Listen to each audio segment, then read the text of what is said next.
Happy weekend, Sobat MI. Kembali lagi bersama saya, Kartika, dalam Mark Plus Goes to Campus episode 75. Hari ini, saya akan menemani Sobat MI selama 1,5 jam ke depan, dan seperti biasa, Mark Plus Goes to Campus akan memberikan inspirasi serta sudut pandang creativity, innovation, entrepreneurship, dan leadership yang telah atau akan dilaksanakan oleh lembaga pendidikan tinggi di Indonesia. Terlebih dahulu, saya akan menyapa Mas Raditya Tanu Hutama sebagai Industry Lead Markless Inc. Halo, selamat pagi Mas Radit. Halo, pagi Kartika. Apa kabarnya nih Mas? Alhamdulillah baik Kartika. Alhamdulillah, sehat selalu. Oke Mas, nanti kita akan berjumpa lagi ya Mas. Saya mau menyapa narasumber lainnya dulu. Terima kasih Mas Radit. Thank you. Nah, Sobat MI, sebelum kita ke segmen pertama, saya juga akan menyapa terlebih dahulu para narasumber yang sudah hadir bersama kita secara virtual pada hari ini. Ada Ibu Dr. Tri Purwani SEME, Rektor Universitas AKI. Selamat pagi semuanya. Halo, selamat pagi Ibu. Pagi, Waalaikumsalam. Sehat Bu? Alhamdulillah sehat Mbak. Semoga panjenengan juga selalu sehat dan penuh Iya. semangat. Amin, amin. Terima kasih. Terima kasih telah bergabung, Bu. Kita akan berjumpa di seksi selanjutnya, Bu, ya. Oke. Terima kasih. Nah, Mark Plus, Sobat MI, di sini juga telah hadir Bapak Dr. Arfianto Fahmi STMT, IPM, Rektor Institut Teknologi Telkom Purwokerto. Selamat pagi, Pak Arfianto. Selamat pagi Mbak Kamel, selamat pagi adik-adik semua, Bapak Ibu semua. Semoga sehat selalu dan tetap semangat. Iya Bapak. Salam kenal Pak. Oke. Terima kasih Pak telah bergabung. Nanti kita akan berjumpa di segmen selanjutnya ya Pak ya. Maaf Mbak Kartika. Iya, maaf Pak. Salam kenal. Salam kenal Mbak Kartika. Iya Pak. Selanjutnya, kita saksikan highlight MGTC episode sebelumnya.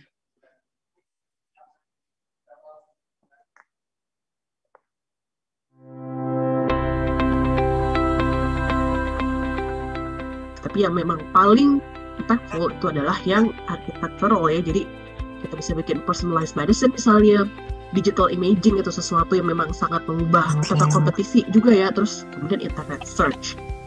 Ada istilahnya digitization ya, di mana memang awalnya ini dari analog pekerjaan fisik-fisik itu sekarang dialihkan di suatu digital. Proses pembelajaran atau pendidikan di Indonesia memicu kami untuk berinovasi dan berkreatif dalam melakukan suatu proses pembelajaran.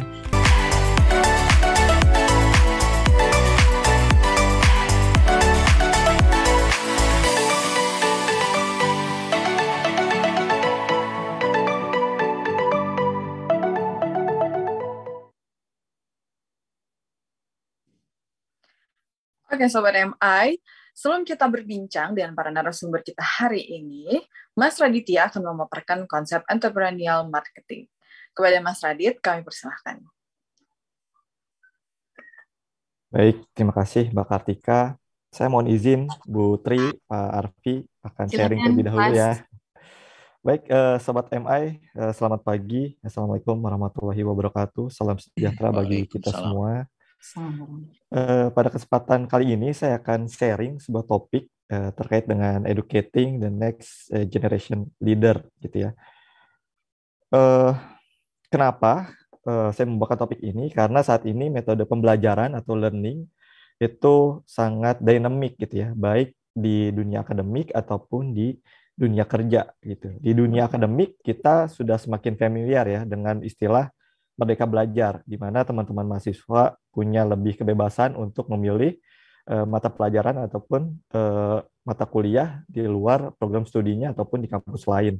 Kemudian juga bisa kita rasakan nuansa pembelajarannya saat ini tidak lagi terbatas hanya fokus di dalam kelas gitu ya, tapi juga bisa belajar di luar kelas. Nah, begitupun di dunia kerja atau di praktisi gitu ya. terdapat beberapa perubahan yang perlu kita perhatikan dan mungkin kita bisa adaptasi gitu ya di dunia pendidikan seperti itu. Ke depan di dunia kerja proses pembelajaran ini sifatnya nanti lebih omni gitu ya, antara gabungan antara yang online dengan yang offline. Kemudian nanti fokusnya lebih ke bagaimana melakukan upskilling ataupun reskilling gitu ya, karena sekarang eranya VUCA gitu ya, sehingga situasinya sangat dinamik dan terkadang kita dibutuhkan untuk mempelajari hal-hal yang baru untuk dapat mengerjakan pekerjaan kita gitu. Nah, di sini teman-teman ataupun sobat MI bisa melihat ya ada beberapa statement dari prominent figure di dunia bisnis. Yang pertama dari Pedi, Executive Chairman dari Tata Business Excellence Group. Beliau bilang bahwa development has gone far beyond the classroom. Today it is more conversation. Gitu. Jadi development itu ya bukan lagi sebatas people development yang berada di dalam kelas atau training dalam kelas, tapi sekarang sudah jauh lebih daripada itu dan sifatnya itu lebih conversation, artinya dua arah, ada timbal balik gitu. Kemudian kita lihat juga kutipan dari Samantha Hemmock, Chief Learning Officer dari American Express, katanya virtual approach itu memberikan kita flexibility dan juga memberikan kita peluang untuk belajar dengan cara yang berbeda gitu. Jadi perubahan teknologi pun perlu kita perhatikan dan bagaimana kita memanfaatkan teknologi ini dalam mendukung proses pembelajaran.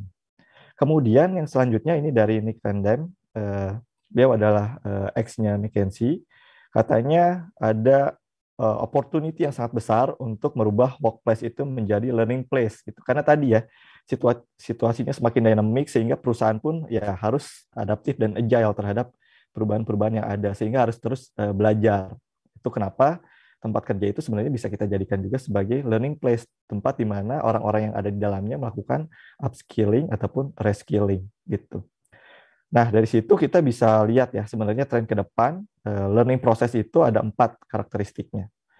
Yang pertama adalah learning itu personalized. Jadi sebisa mungkin pembelajaran itu disesuaikan dengan learner-nya, dengan siapa yang menjadi pembelajarnya gitu ya. Sehingga nanti para learner ataupun para pembelajar ini bisa mengakses programnya di waktu yang tepat ya, sesuai dengan ritmenya mereka gitu ya, dan juga menggunakan media yang sesuai, entah itu secara online ataupun secara offline seperti itu. Intinya disesuaikan dengan kebutuhan dari learner-nya.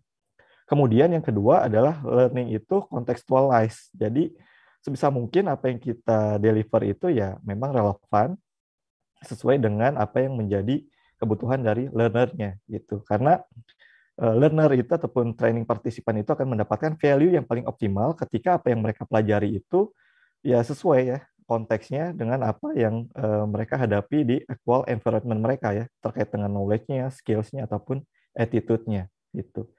Kemudian yang ketiga, learning is socialized gitu. Jadi ini learning best happen when participant collaborate and talk one another gitu. Jadi ada tadi ya, ada proses conversation, ada proses timbal balik sehingga know why, know what dan juga know how-nya itu harus dirancang dalam social nature gitu. Jadi tadi ya kuncinya adalah timbal balik, bukan lagi yang satu arah di mana pengajar ataupun pemberi materi itu menyampaikan materinya gitu. Tapi harus ada timbal balik, harus ada diskusi supaya konteks social nature-nya itu bisa terbentuk.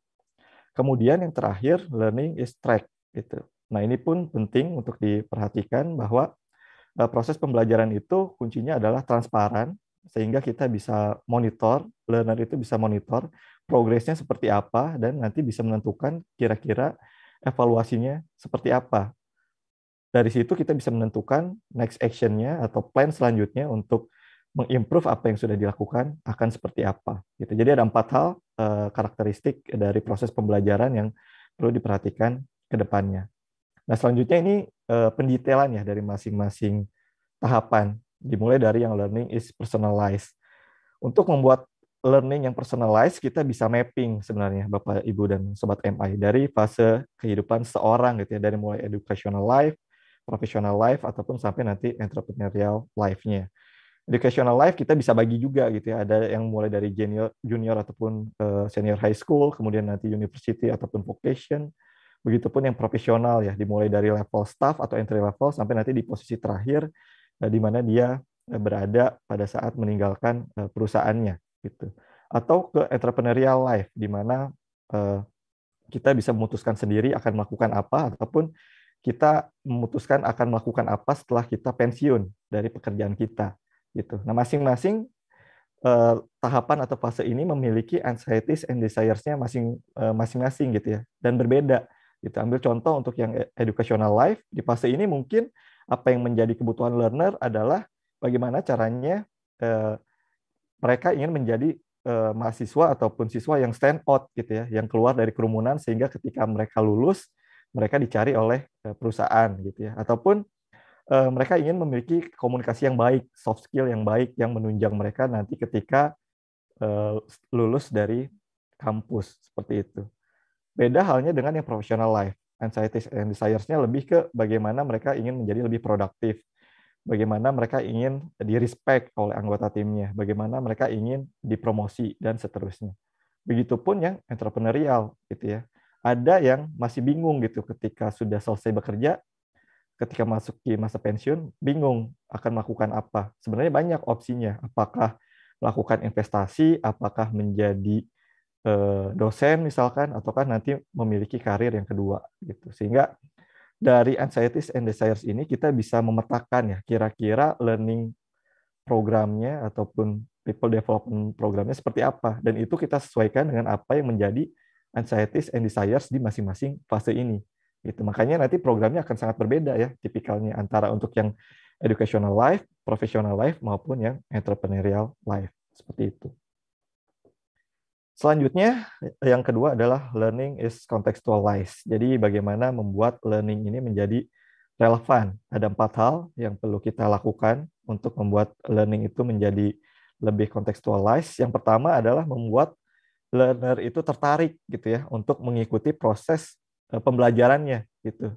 Caranya seperti apa? Caranya biarkan mereka melakukan eksplorasi.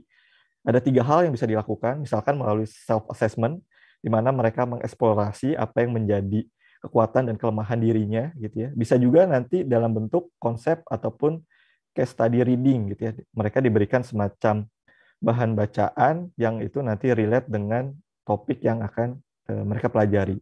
Atau bisa juga self exercise di mana mereka berlatih untuk mengisi tools ataupun kuesioner yang sudah disiapkan. Intinya di sini kita memfasilitasi mereka untuk melakukan eksplorasi sehingga mereka tertarik gitu ya. Ada rasa ingin tahu lebih terkait dengan program pembelajaran yang nanti akan mereka ikuti. Selanjutnya yang kedua adalah terus mendorong peserta itu ataupun pembelajar itu menjadi tetap antusias gitu ya dengan materi yang akan diajarkan. Caranya antara lain bisa dilakukan dengan mengelola rasa ingin tahunya atau managing curiosity-nya. Ini bisa dilakukan melalui discussion forum, kemudian juga in class concept enhancement, ataupun melalui role play and simulation gitu, sehingga ketika ada hal-hal yang ingin mereka dalami lebih lanjut, nah ini bisa terfasilitasi sehingga nanti mereka harapannya bisa lebih berkomitmen tahapan ketiganya gitu ya, ada learning commitment, dan ini bisa didorong juga dengan melibatkan mereka secara aktif gitu ya untuk melakukan ataupun untuk berlatih menerapkan apa-apa yang sudah mereka pelajari. Ini bisa dilakukan melalui observation, field assignment, ataupun melalui coaching dan juga mentoring. Jadi kita bisa dampingi mereka pada saat melakukan eksekusinya. Jadi ini lebih real, langsung praktek gitu ya. Kemudian yang terakhir adalah menciptakan engagement gitu ya dengan mendorong rasa affinity gitu. Nah ini bisa dilakukan melalui community, kemudian juga melalui certification atau melalui final assessment. Gitu. Nah ini adalah 4 hal yang bisa dilakukan untuk membuat proses pembelajaran itu menjadi lebih contextualized. Selanjutnya, ini terkait dengan bagaimana kita membuat proses pembelajaran itu menjadi lebih socialized. Ada 4 tahapan, dimulai dari attention. Di sini adalah fase di mana kita menciptakan sense of urgency. Kita jelaskan why-nya, kenapa penting gitu ya untuk dipelajari gitu ya. Kemudian yang selanjutnya adalah retention. Jadi di tahap ini kita fokus ke bagaimana supaya learner itu bisa mengakuisisi apa yang diajarkan dan meretain gitu ya, mengingat apa yang sudah diajarkan. Kemudian nanti baru di tahap ketiganya kita mendorong mereka untuk melakukan reproduction. Jadi mereka berlatih untuk mempraktikkan kembali apa-apa yang sudah diajarkan gitu. Dan pada saat prakteknya ini juga feedback dari rekan sama rekan mahasiswa ataupun sama peers itu penting gitu, sehingga mereka tahu poin-poin mana yang memerlukan perbaikan. Terakhir adalah motivation. Di sini tugas utamanya adalah mendorong supaya para learner itu secara konsisten bisa mengaplikasikan apa-apa yang sudah dipelajari di fase sebelumnya. Nah, untuk motivation ini bisa didorong melalui skema reward ataupun reinforce. Ketika berbicara reward, bukan saja terkait dengan hal-hal yang sifatnya monetary, tapi juga bisa diberikan di luar itu, gitu ya, di luar hal-hal yang sifatnya monetary. Begitupun yang reinforce, biasanya semacam punishment yang diberikan ketika ada learner yang resisten ataupun menolak untuk mempraktekkan apa-apa yang sudah dipelajari, seperti itu. Terakhir, ini terkait dengan learning is track. Jadi tadi kembali lagi kuncinya adalah bagaimana membuat learning proses ini bisa kita monitor, bisa kita lihat progresnya, dan bisa kita evaluasi. Pada prakteknya kita bisa mengadaptasi berbagai macam pendekatan ya. Kita bisa lihat dari berbagai macam institusi juga yang masing-masing memiliki advantages dan juga challenges-nya masing-masing. Kita bisa sesuaikan dengan learning proses di tempat kita ataupun di institusi kita. Itu 4 karakteristik dari learning process. Selanjutnya juga yang perlu diperhatikan adalah ketika kita mau mendevelop seorang leader, kita perlu membekali leader tersebut dengan 4 capabilities, gitu ya. Kalau kami di Makpes menyebutnya 4 capabilities itu dengan CIEL, gitu ya. Jadi CIEL adalah singkatan dari Creativity, Innovation, Entrepreneurship, dan Leadership. Jadi CIEL ini melengkapi 4 capability yang ada di bawah, yang kita sebut dengan PPM, atau Productivity, Improvement, Professionalism, dan Management. Saat ini PIPM saja tidak cukup, karena tadi kembali lagi, sekarang eranya VUCA, sehingga kondisi persaingan menjadi sangat dinamik, oleh karena itu diperlukan CIEL.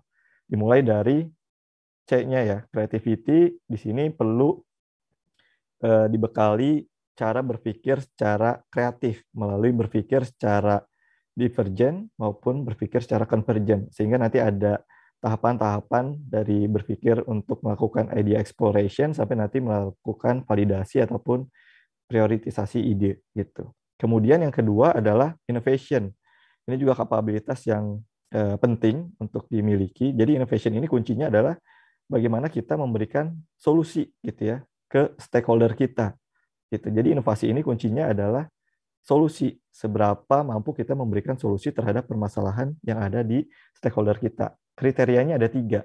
Yang pertama adalah desirable. Artinya apa yang kita hasilkan itu ya memang menjawab apa yang menjadi kebutuhan dari stakeholder kita.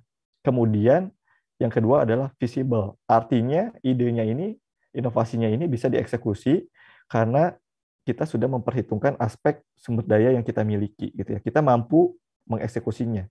Dan yang terakhir adalah viable. Artinya ini ada value-nya gitu ya, ada profit-nya kalau untuk konteks perusahaan, dan bisa di scale up gitu untuk derajat tertentu seperti itu. Nah, itu untuk innovation. Selanjutnya adalah entrepreneurship. Nah, ini dicirikan oleh 3 hal ya, entrepreneurship ini. Yang pertama, dia mampu menjadi opportunity seeking gitu. Dia selalu bisa melihat peluang di balik tantangan yang ada. Kemudian yang kedua, dia berani mengambil risiko. Tentunya risikonya yang terukur ya, jadi calculated risk taker. Yang ketiga, mampu menjadi network collaborator gitu, sehingga dia bisa connecting the dot gitu. Terakhir, kapabilitas keempat adalah leadership.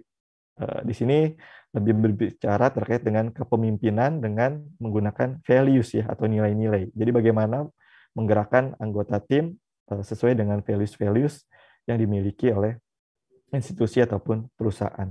Jadi 4 capability ini yang perlu dimiliki juga oleh para calon leader di masa depan untuk mendukung 4 capability sebelumnya ya, yang PIPM, Productivity, Improvement, Professionalism, dan Management. Seperti itu. Terakhir, jangan ragu juga untuk memvalidasi capability yang kita miliki gitu ya, antara lain dengan melalui certification program ya, dan ini bisa kita sesuaikan dengan capability apa yang ingin kita ujikan gitu ya. Apakah saya cukup capable untuk bidang tertentu gitu. Di Marketplace kita ada beberapa topik untuk sertifikasi. Mayoritas ini terkait dengan marketing ya.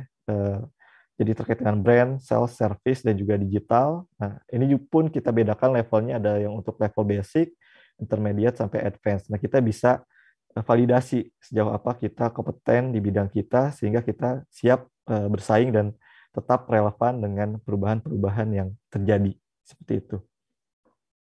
Mungkin itu saja sementara Sobat MI yang bisa saya sampaikan. Semoga bermanfaat buat Sobat MI semua. Selanjutnya saya kembalikan lagi ke Kartika. Silakan, Kartika. Thank you, Mas Radit. So insightful. Terima kasih, Mas Radit. Sangat insightful pemaparannya. Oke, Sobat MI memiliki tujuan menghasilkan lulusan berkemampuan akademik dan profesional yang unggul dalam berbagai bidang ilmu berbasis teknologi dan bisnis, beriman dan bertakwa kepada Tuhan Yang Maha Esa, bermoral Pancasila, dan berbudi luhur. Mengembangkan dan menciptakan iptex berbasis teknologi dan bisnis dalam berbagai bidang, menerapkan dan menyebarluaskan iptex berbasis teknologi dan bisnis dalam berbagai ilmu sesuai dengan kebutuhan dan perkembangan. Menjalin dan mengembangkan kerjasama dengan instansi baik pemerintah maupun swasta dalam dan luar negeri, khususnya dalam bidang teknologi, informasi, dan pengembangan bisnis. Bagaimana strategi Ibu Dr. Tri Purwani SE, ME, Rektor Universitas AKI? Sesaat lagi, Bu Tri akan berbincang bersama Mas Radit untuk mengulas lebih dalam. Setelah yang satu ini, tetap di Marketplace Goes to Campus.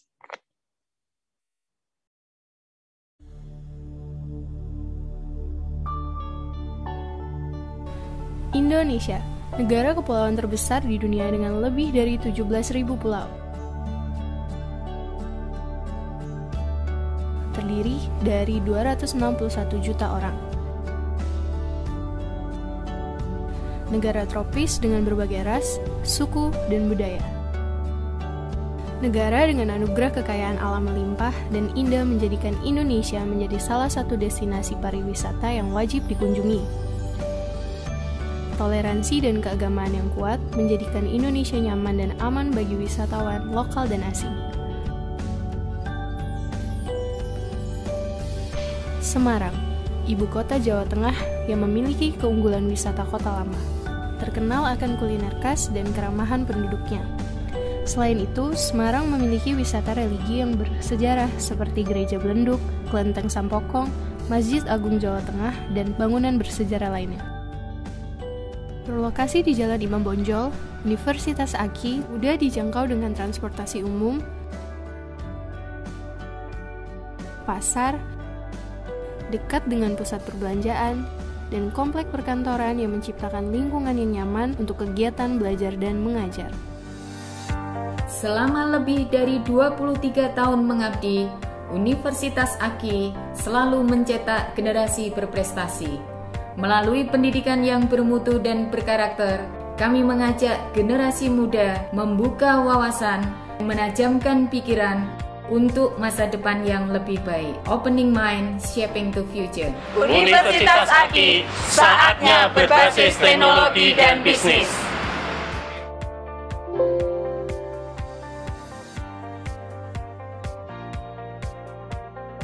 Terdapat beberapa fasilitas pendukung lainnya, seperti perpustakaan,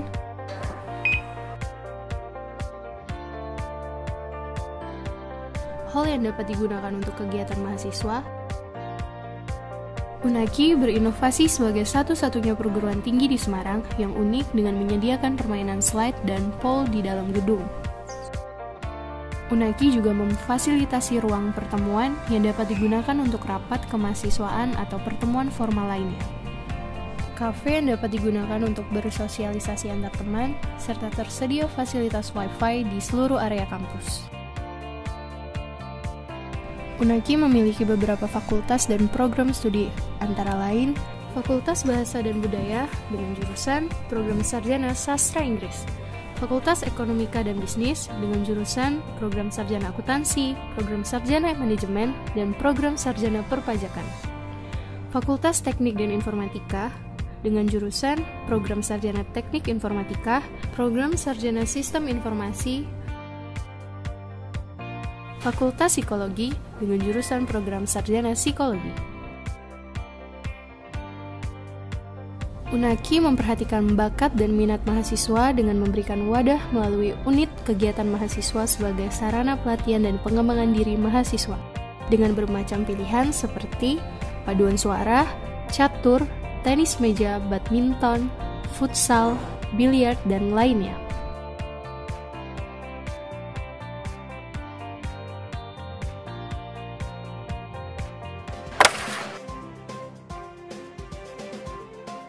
Tidak hanya dalam bidang seni dan olahraga, UNAKI memberikan materi pembelajaran yang bermutu dan berkualitas sehingga mahasiswa UNAKI dapat bersaing dan menjuarai berbagai perlombaan di tingkat nasional dan internasional. UNAKI mengapresiasi mahasiswa berprestasi dengan memberikan penghargaan berupa beasiswa dan menawarkan kesempatan beasiswa bagi calon mahasiswa yang memiliki prestasi baik di bidang akademik maupun non-akademik. UNAKI menyediakan beberapa training center guna memperlengkapi pribadi yang profesional dan siap kerja.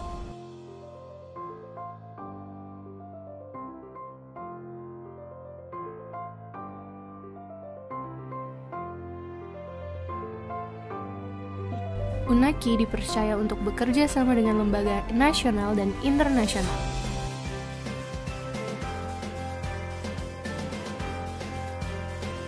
UNAKI, pilihan yang tepat untuk mempersiapkan masa depan Anda.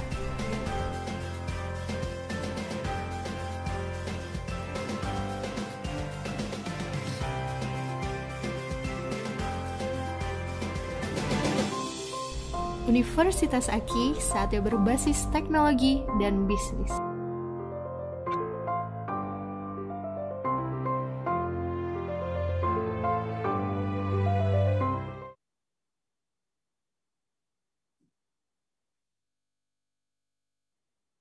Sobat MI, sebelum kita masuk ke sesi selanjutnya, saya mau menyampaikan sedikit informasi. The 17th Marquess Conference 2022 from Jakarta to the World, Recovery to Reform Post-Normal Agenda, Thursday 8 Desember 2022, jam 7.30 hingga jam 20.30 waktu Indonesia Barat di The Ritz-Carlton Jakarta Pacific Place, Jakarta.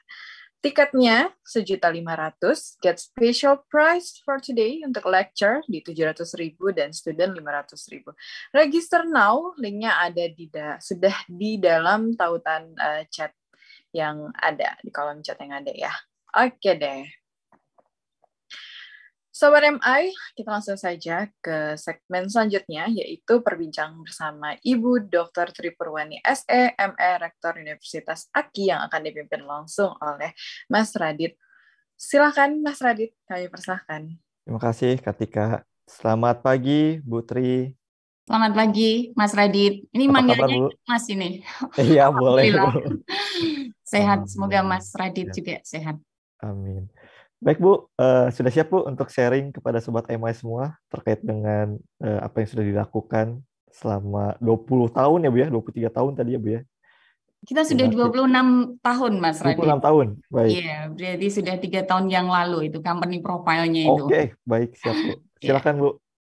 Baik, terima kasih izin untuk share.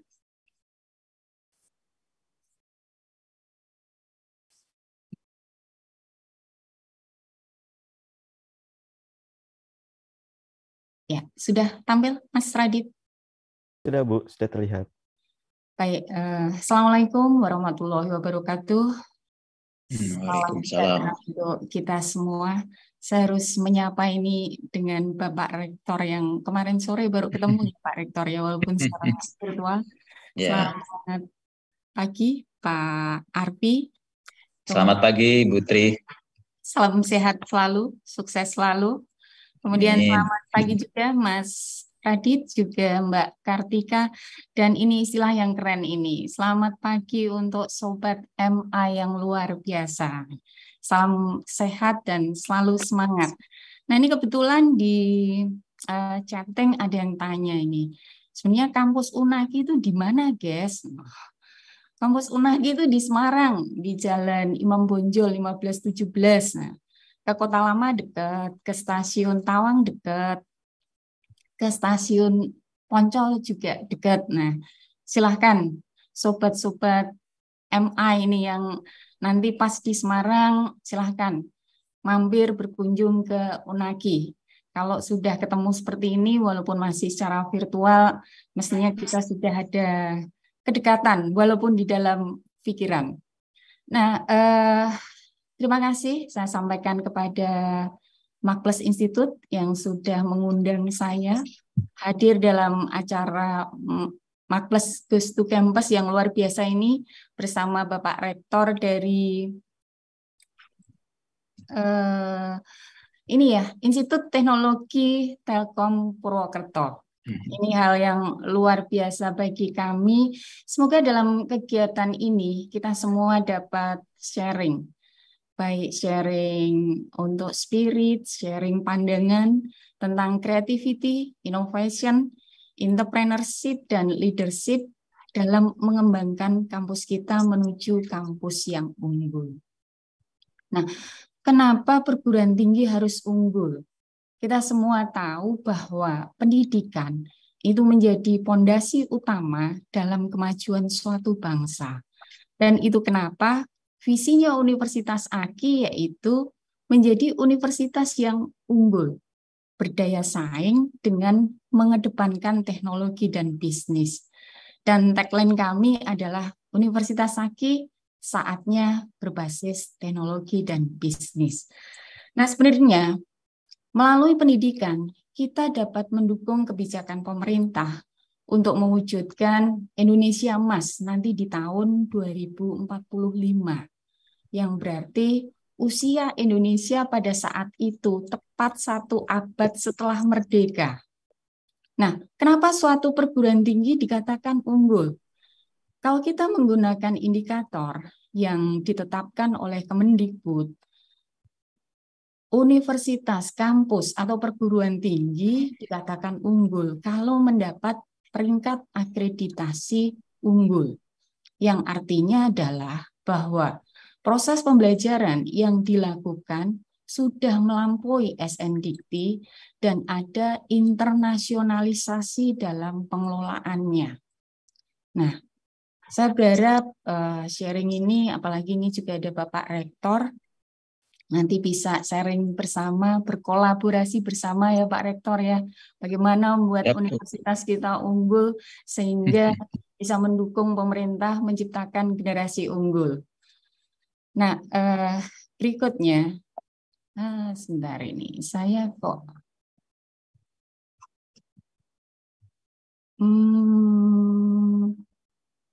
ya, oke. Di slide ini, saya akan menyampaikan ini adalah kondisi yang kita hadapi saat ini. Seperti kita ketahui bahwa pandemi yang terjadi sejak Maret 2020, dampaknya begitu luar biasa, sehingga mempengaruhi perilaku hidup kita.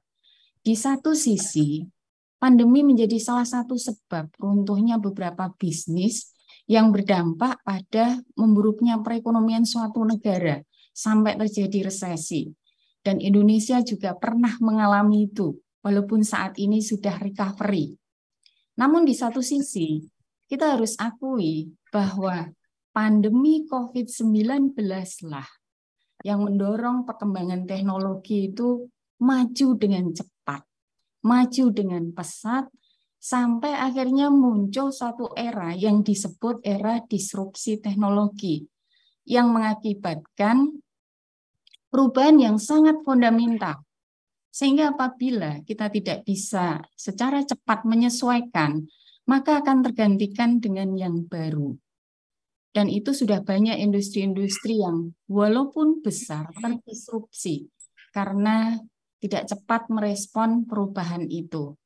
Kita tahu semua bagaimana Kodak menjadi leadership berapa puluh tahun. Bahkan keberadaan Kodak begitu fenomenal. Orang kok pegang kamera, mereknya apapun bilangnya Kodak. Berarti Kodak mampu menempatkan positioning di benak konsumen itu dengan tepat sekali. Namun, karena ketidaksiapan merespon perkembangan teknologi yang begitu cepat, toh akhirnya Kodak sekarang ini sudah mungkin generasi Z ini sudah tidak ngerti ini Kodak itu yang mana, tidak ngerti, itu generasi kita. Nah, itu adalah perkembangan yang menurut saya kita semua harus mengantisipasi agar kita tidak terdisrupsi.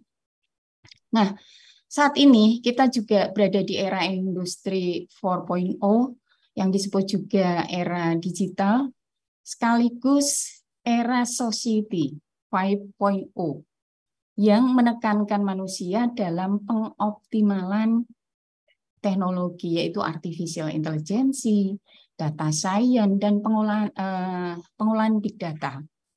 Nah, era ini akan mengintegrasikan dunia nyata dengan dunia maya. Itu kenapa kadang kita sudah harus siap-siap nih menghadapi era metaverse. Ini luar biasa kecepatan teknologi itu. Nah, apa tantangannya di era ini? Di era ini tantangannya adalah peran manusia akan digantikan oleh mesin atau robot. Contoh yang paling simpel yang mungkin Sobat MI juga menikmati, merasakan, dulu kita naik taksi itu adalah taksi konvensional. Sekarang sudah digantikan dengan taksi online. Bahkan, menurut saya, anak-anak yang lebih muda, generasi Z itu loh, sudah tidak punya keinginan bisa mengendarai mobil. Karena mau kemanapun sudah oke. Kalau mau jalan-jalan lebih enak, tidak memikirkan parkir dan lain sebagainya, tidak memikirkan, kalau untuk kita-kita tidak memikirkan asuransi sebenarnya. Tapi mungkin prestis yang mungkin kita lihat, mungkin ya Mas ya. Nah, namun harus kita sadari, sebentar lagi taksi online ini kemungkinan akan digantikan dengan teknologi self-driving car. Nah, karena sudah banyak perusahaan besar yang mengembangkan Tesla, Nissan, Volvo, Mercedes-Benz, dan atau yang lain. Nah, ini menurut data diperkirakan akan ada 75 sampai 375 juta tenaga kerja global itu akan beralih profesi. Dan 100,8 juta pekerjaan digantikan oleh artificial intelligence. Nah, jadi perkembangan teknologi itu juga melahirkan berbagai profesi yang saat ini belum ada.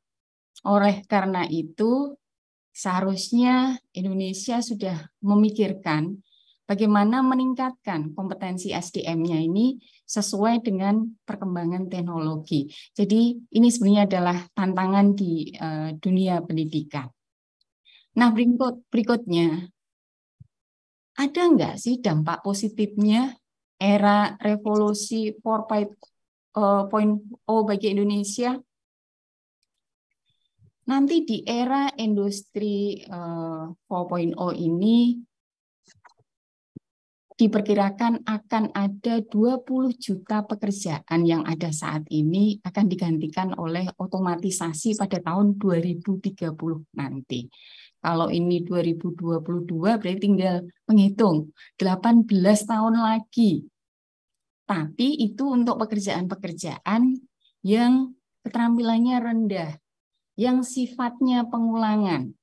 Nah, yang harus kita lihat bukan sekedar pergantian pekerjaan yang dari manusia kemudian digantikan mesin, tapi dari perkembangan teknologi itu akan ada 27 sampai 46 juta jenis pekerjaan baru di Indonesia. Itu berpeluang tercipta pada tahun 2030 nanti. Bahkan saat ini sebenarnya sudah ada beberapa pekerjaan yang sudah digantikan oleh mesin. Ini beberapa orang yang tidak mau repot untuk kebersihan rumah tangganya itu sudah bukan asisten rumah tangga, tapi sudah dilakukan oleh robot tertentu. Kemudian operator telepon itu juga sudah tergantikan. Mungkin nanti sopir, telemarketer, resepsionis, teller bank. Ada beberapa pekerjaan yang karena sifatnya pengulangan, ini akan tergantikan oleh mesin. Nah, sehingga beberapa orang berpikir bahwa akan banyak lapangan pekerjaan yang musnah karena kehadiran robot yang dianggap lebih efektif dan lebih efisien untuk menggantikan peran manusia. Karena kalau yang melakukan robot, satu sisi human error-nya itu kecil banget. Nah, itu namun yang perlu disadari sebenarnya yang terjadi bahwa kenyataannya di era industri 4.0 ini tidak merebut pekerjaan manusia sama sekali. Justru akan muncul pekerjaan-pekerjaan baru yang mendukung teknologi.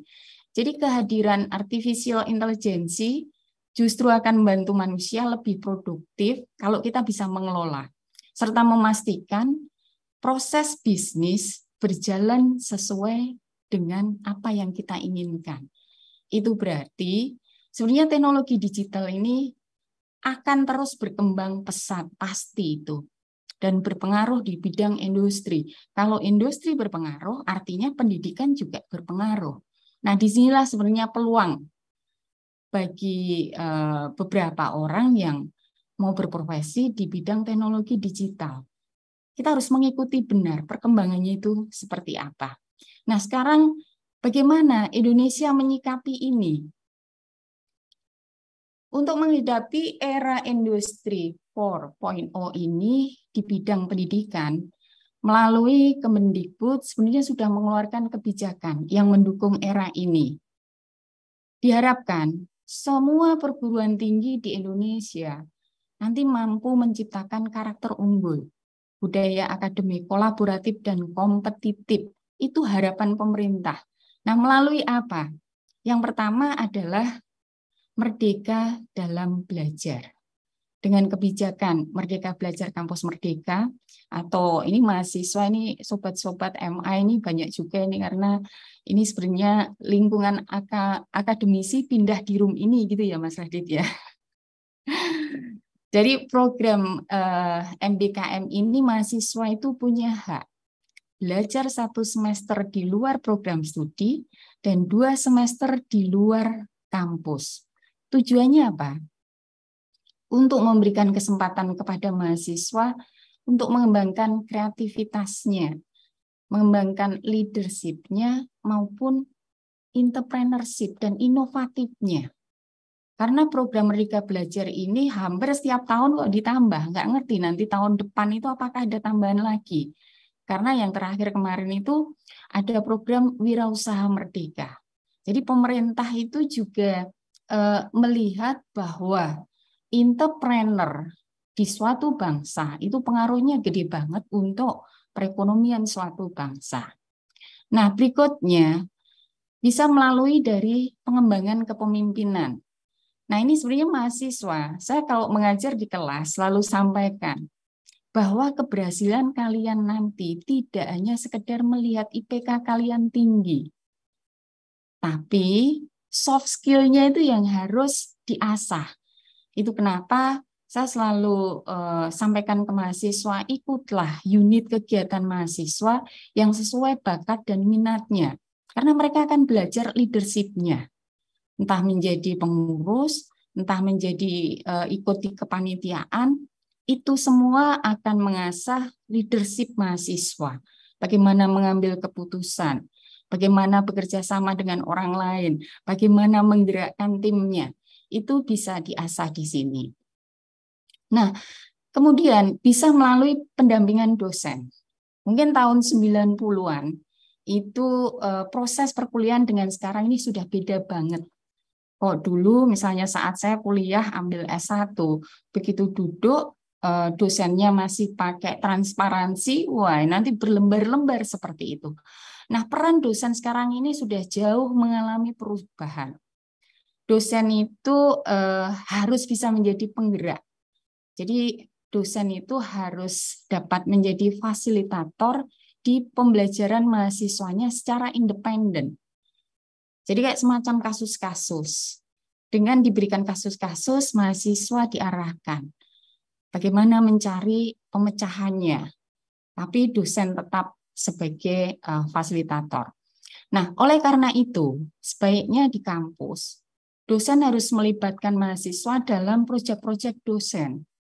Entah misalnya bekerja sama dalam penelitian, bekerja sama dalam pengabdian, bahkan ada proyek-proyek yang memang sesuai dengan bidang dosen, sehingga itu benar-benar sesuai dengan kompetensi dari lulusan yang diharapkan. Nah, berikutnya untuk general education, saya rasa itu harus wajib. Kenapa? Karakter yang kuat,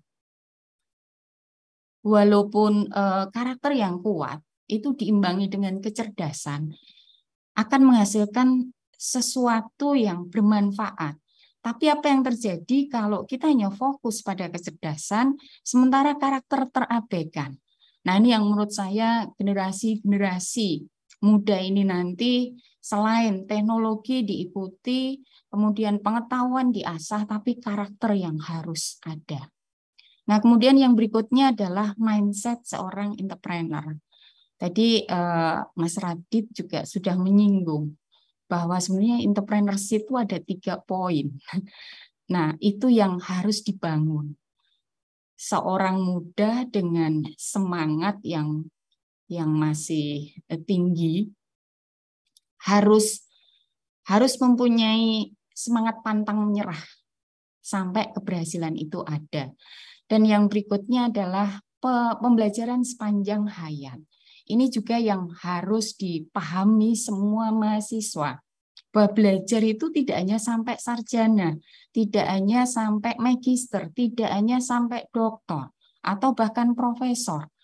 Tapi belajar itu harus sepanjang waktu. Itu kenapa di setiap wisuda, saya selalu menyampaikan kepada wisudawan, ini adalah titik awal kalian untuk berhasil. Jadi raih keberhasilan kalian dengan belajar, melihat situasi, melihat kondisi, tangkap perubahannya sampai kalian benar-benar berhasil.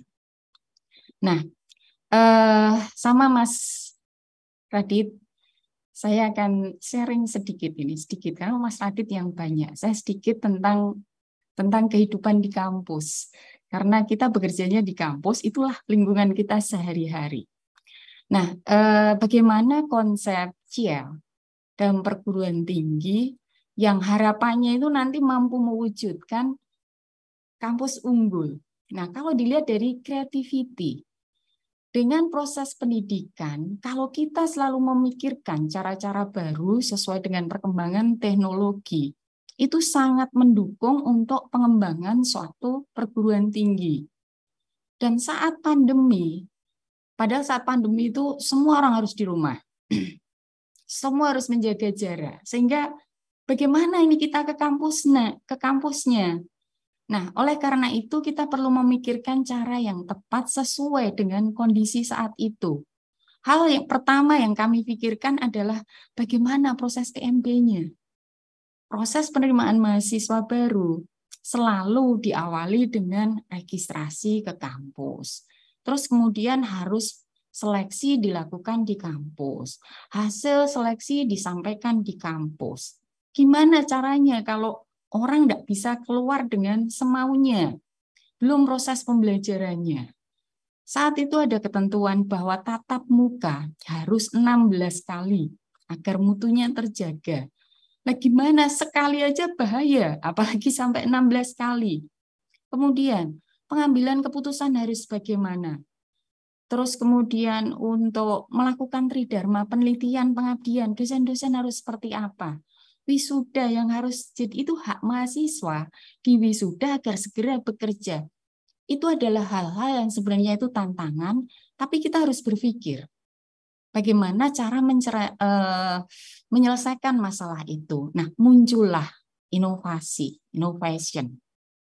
Ini adalah hasil kreativitas. Dari masalah PMB yang tadinya dilakukan di kampus, kita berpikir bahwa sebenarnya kita bisa menggunakan teknologi. Makanya untuk PMP bisa dilakukan di rumah saja. Dan itu jadi tagline Universitas AKI saat itu, daftar dari rumah aja. Nah, alhamdulillah, ternyata apa yang kami lakukan itu cukup berhasil.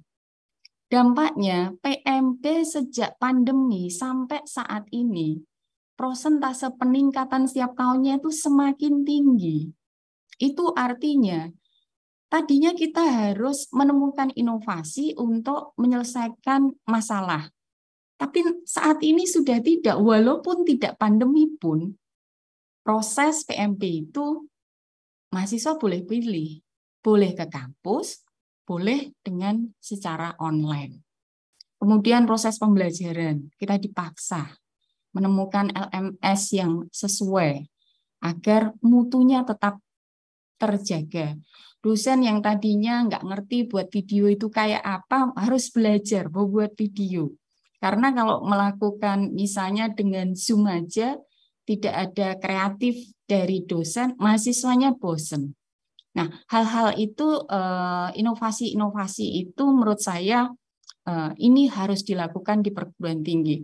Pertemuan-pertemuan, dulu kalau misalnya mau ambil keputusan harus ketemu. Nanti undangan 3 hari ke depan harus diundang. Oh, sekarang ini nanti rapat jam 10 share. Kita siapkan room-nya. Nah, sudah. Akhirnya itu pun bisa kita lalui dan ternyata lebih cepat. Karena dengan teknologi segala sesuatunya, kalau kita mampu menggunakan dengan baik, sebenarnya itu mendukung penyelesaian pekerjaan kita. Nah, oleh karena itu, di perguruan tinggi, kita harus bisa menemukan hal-hal baru yang menjadi daya tarik pendidikan, agar kita bisa membuat mahasiswa itu nyaman belajar di kampus.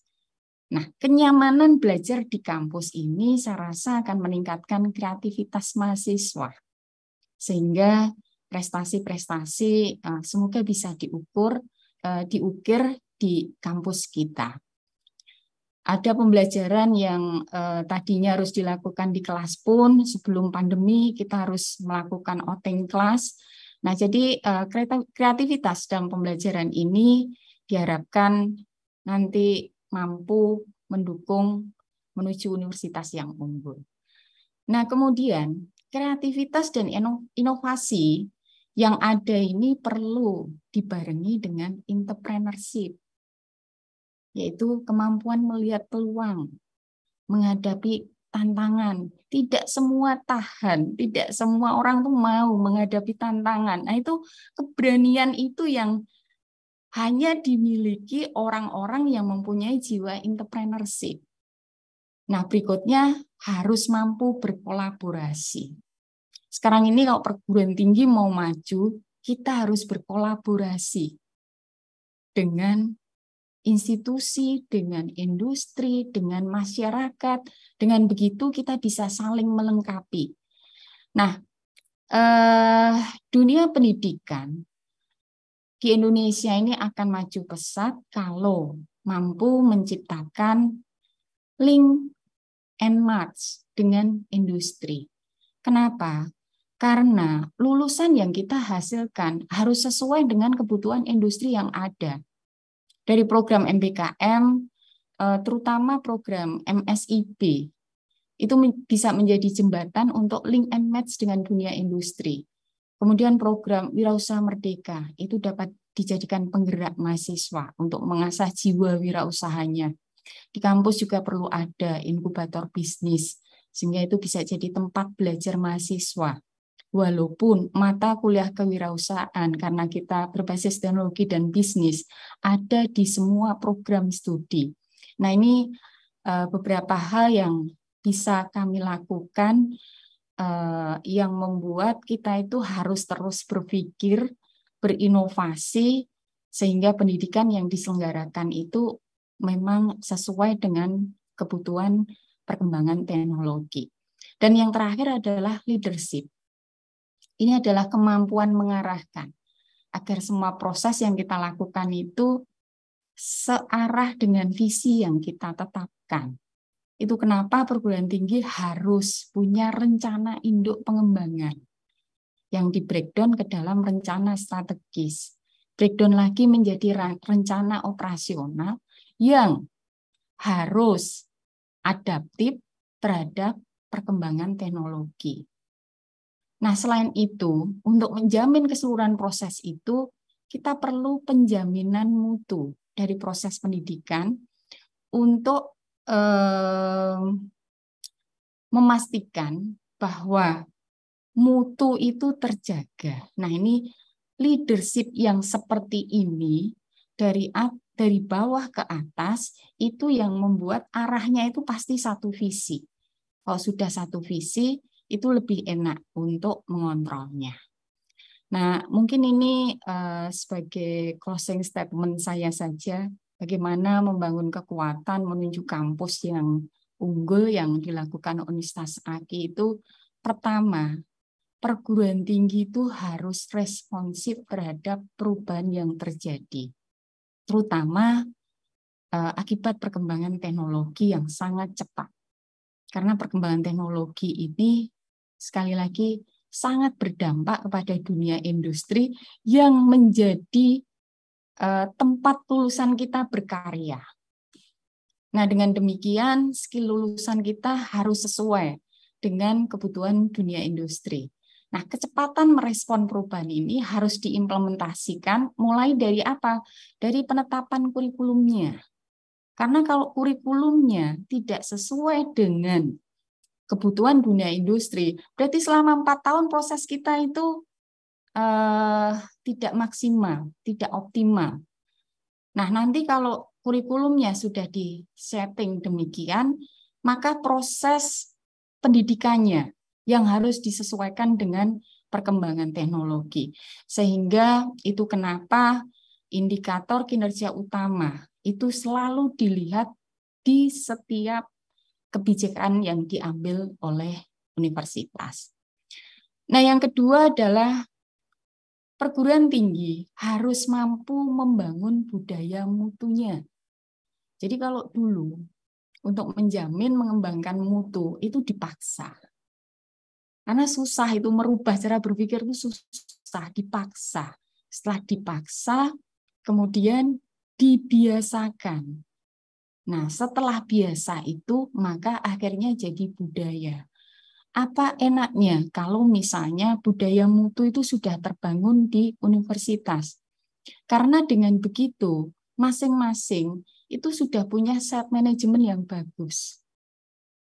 Nah, itu membuat kalau diibaratkan dari suatu gerbong mobil, jalannya itu lebih enak karena bannya itu jalan semua. Tapi kalau satu tidak, itu agak berat. Nah, ini kalau diibaratkan mobil itu seperti itu. Nah, yang berikutnya adalah untuk menuju kampus yang unggul, perguruan tinggi harus melakukan internasionalisasi di semua kegiatan tridharma dan kerjasama. Jadi, mulai dari PMP-nya, proses pendidikannya, kita bisa bekerja sama dengan luar negeri melalui pertukaran pelajar, pertukaran dosen, pertukaran mahasiswa. Nah, kemudian penelitian, pengabdian. Untuk apa? Tujuannya adalah agar output yang dihasilkan nanti levelnya itu adalah level internasional. Karena tadi saya sampaikan, sebenarnya untuk mendapat peringkat unggul itu kalau tidak ada internasionalisasi, nggak mungkin. Itu sudah syarat perlu. Jadi kalau itu tidak terpenuhi, ya sudah, kita nggak akan ke sana. Nah, berikutnya kita harus bangun komitmen. Dengan komitmen dalam melaksanakan proses pendidikan itu, maka akan masing-masing akan bisa bertanggung jawab sendiri. Nah, untuk itu, kalau sudah ada komitmen dari level bawah sampai level atas, sebenarnya kita bisa meminimalkan kesalahan. Dengan human error yang sering terjadi itu bisa diminimalkan.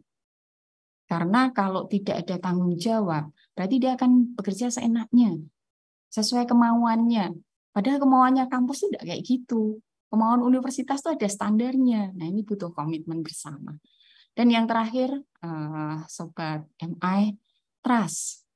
Trust itu harus dibangun dari atas, bawah, di semua sivitas akademika. Kemudian akan bagus lagi kalau trust itu juga dimiliki oleh masyarakat. Kan sebenarnya mudah. Kalau masyarakat percaya dengan satu kampus, jadi masyarakat itu tidak akan kemana-mana, dia akan ke kampus itu. Nah, kampus kalau percaya dengan masyarakat, apa yang diberikan pasti sesuai standar mereka. Sama dengan trust di dosen, trust di mahasiswa, trust di tenaga kependidikan, di kepemimpinan. Nah, kalau ada trust, saling percaya, itu akan jadi fondasi yang kuat untuk berkembang. Mungkin itu Mas Radit dan Sobat MI yang luar biasa sharing dari saya itu semoga bermanfaat dan semoga kita tumbuh berkembang sangat baik. Terima kasih. Silakan Mas Radit atau Mbak Kartika, monggo matur suwun. Terima kasih banyak Bu Tri, sangat menarik ya apa yang disampaikan tadi, data-datanya, ada pekerjaan-pekerjaan yang digantikan, tapi juga ada pekerjaan-pekerjaan baru akibat adanya teknologi, dan challenge-nya adalah bagaimana kita tetap menjadi relevan ya, dan bagaimana kita menjadikan teknologi itu bukan menjadi ancaman, tapi juga malah menjadikan teknologi itu sebagai sarana untuk membuat kita lebih produktif. Tadi salah satunya dengan mengaplikasikan konsep CL, dan juga tadi Bu Tri sudah menjelaskan strategi ya yang dilakukan di UNAKI untuk menjadikan UNAKI sebagai universitas unggul, begitu ya Bu Tri ya. Terima kasih banyak Bu Tri. Selanjutnya saya akan beralih ke Pak Arfianto Fahmi, tapi sebelum itu saya kembalikan dulu ke Kartika. Silakan Kartika. Terima kasih Mas Radit, Bu Tri, sungguh menarik pemaparannya. Baiklah, selanjutnya, Sobat MI, kita akan segera beranjak ke segmen selanjutnya, tapi sebelumnya saya mau mengingatkan bagi teman Sobat MI yang memiliki pertanyaan, bisa langsung aja ajukan pertanyaannya dalam kolom chat yang ada. Oke, Sobat MI, dengan visi menjadi perguruan tinggi yang unggul di tingkat internasional dalam mengembangkan ilmu pengetahuan berbasis teknologi informasi dengan keunggulan pada bidang healthcare, agroindustri, tourism, dan small medium enterprise. Bagaimana strategi Bapak Dr. Arfianto Fahmi, STMT IPM, Rektor Institut Teknologi Telkom Purwokerto, untuk menjadi salah satu yang terbaik? Sesaat lagi, Pak Arfianto akan menceritakannya yang akan langsung dipandu oleh Mas Radit. Setelah yang satu ini, tetap di Mark Plus Goes to Campus.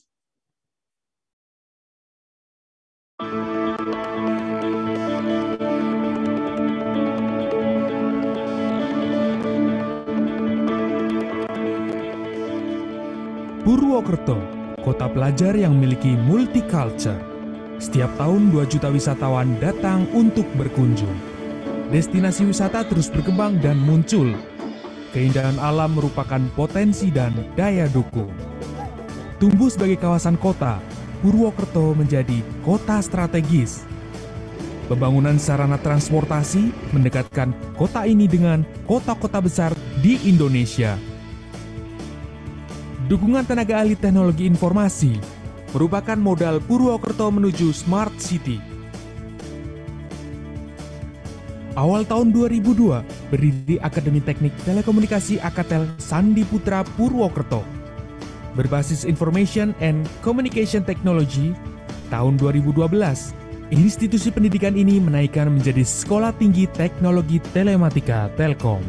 Pengalaman mencetak tenaga ahli teknologi, tahun 2017, STT Telkom bertransformasi menjadi Institut Teknologi Telkom Purwokerto.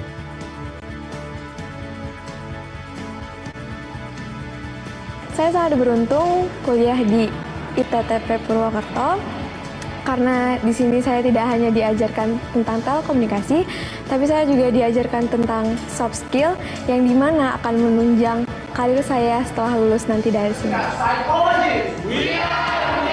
Banyak pengalaman yang saya dapatkan di sini, entah itu dari dosen, dari teman-teman, dan itu sangat menarik untuk pembelajarannya. Pembelajaran juga nggak cuma muluk-muluk di kelas, tapi juga ada di lab.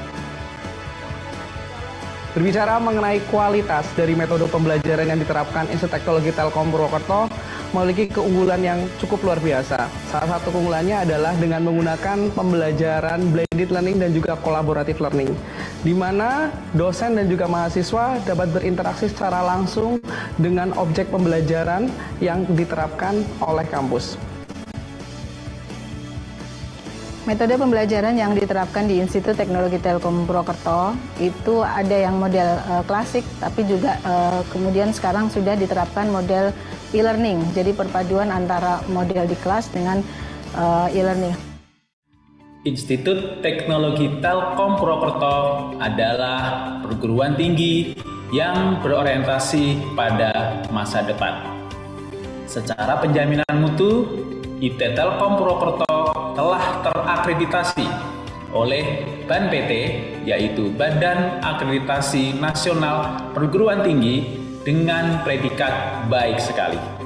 Ini artinya bahwa IT Telkom telah melampaui standar nasional pendidikan tinggi. IT Telkom Purwokerto juga menjalin kerjasama dengan mitra, baik itu dalam negeri maupun luar negeri, yang meliputi industri maupun lembaga institusi pendidikan tinggi. Kami juga bermitra, bersinergi dengan PT Telkom beserta anak perusahaannya agar lulusan-lulusan kami lebih mudah diserap oleh industri, terutama industri ICT yang ada di Indonesia. IT Telkom Purwokerto lulusannya siap bekerja ya, di mana ilmu pengetahuan yang didapatkan di IT Telkom Purwokerto itu bisa dijalankan di Telkomsat. Jadi antara jurusan yang dimiliki oleh alumni IT Telkom itu cocok dengan dunia kerja yang ada di Telkomsat. Selama saya berkuliah di IT Telkom Purwokerto dan mengambil program studi teknik informatika, saya diajarkan banyak hal. Salah satunya adalah mobile programming, di mana saya diajarkan untuk membangun sebuah aplikasi yang nantinya bisa dipakai oleh orang banyak. Aplikasi yang kami kembangkan adalah aplikasi startup. Startup kami adalah Becer, yaitu aplikasi untuk memesan sebuah sayur untuk diantarkan ke rumah pelanggan.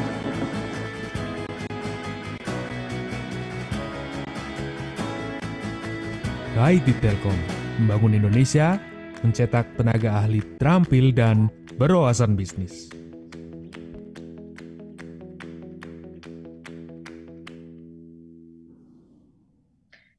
Oke Sobat MI, sebelum kita masuk ke segmen selanjutnya, saya mau masih tahu informasi mengenai The 17th Markless Conference 2022 from Jakarta to the World, Recovery to Rebound Post-Normal Agenda. Thursday, 8 Desember 2022, jam 7.30 sampai jam 20.30 WIB di The Ritz-Carlton Jakarta Pacific Place, Jakarta. Tiketnya Rp1.500.000, get special price only for today, lecture Rp700.000, student di Rp500.000. Register now, linknya ada. Tautan linknya ada di dalam kolom chat. Dan baiklah, langsung saja kita kembalikan ke Mas Radit. Silakan Mas Radit. Oke, terima kasih Kartika. Selamat pagi Pak Arfianto. Selamat pagi Mas Radit. Apa kabar Pak? Alhamdulillah, sehat. Sehat dan bahagia. Sehat dan bahagia, wah menarik. Videonya menarik sekali Pak, sangat insightful juga, dan saya yakin Sobat MI semua juga ingin tahu lebih banyak terkait dengan ITT Telkom. Oleh karena itu, saya persilakan Pak Arfianto untuk berbagi insight-nya kepada Sobat MI semua. Silakan. Ya, baik, terima kasih. Saya izin share screen. Oke.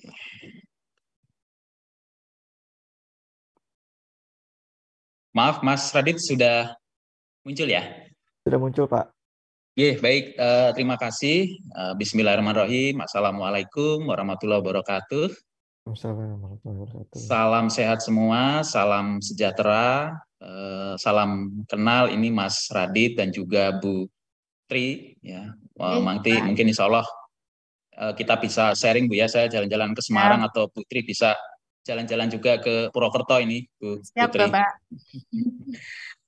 Baik, luar biasa tadi apa yang dipaparkan oleh Mas Radit dan Bu Tri ya, bahwa ke depan ini tantangan pendidikan tinggi ini sungguh-sungguh sangat dinamis begitu ya. Jadi ini menjadi inspirasi nih tadi ya, pemaparan yang sudah disampaikan oleh Mas Radit dan juga Bu Tri.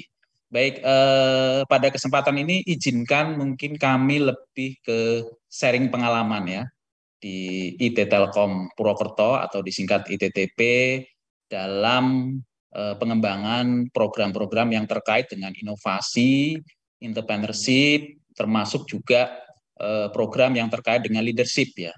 Jadi tadi banyak kata kunci tadi yang saya simak ya dari Mas Radit maupun Bu Tri tadi ya, bahwa ke depan yang namanya learning experience ini menjadi penting buat mahasiswa kita, dan juga tadi apa yang disampaikan oleh Bu Tri bahwa di perguruan tinggi ini tantangannya adalah bagaimana kita semakin mendekatkan dengan industri ya. Dan alhamdulillah di ITTP ini kami sudah mulai menjalankan beberapa program yang terkait ya, terutama untuk pengembangan inovasi dan entrepreneurship. Baik, untuk profil singkat ya, ini nampaknya tadi sudah ada videonya, jadi tidak perlu lagi ya. Jadi kita ada di Kota Purwokerto, yang mungkin ini adalah kota di Kabupaten Banyumas, yang notabene-nya kota yang sangat kondusif ya buat kita belajar karena ada di lereng Gunung Slamet ya, dan di sisi Sungai Serayu. Jadi udaranya sangat sejuk, ditambah juga dengan wisata maupun kulinernya yang cukup menarik ya. Jadi kalau saya tanya ke anak-anak mahasiswa ITTP itu, yang menarik di Purwokerto itu katanya makannya murah begitu ya. Jadi ini mungkin yang menjadi daya tarik. Akhir-akhir ini juga semakin banyak calon mahasiswa yang akhirnya memilih Kota Purwokerto sebagai salah satu tempat studi.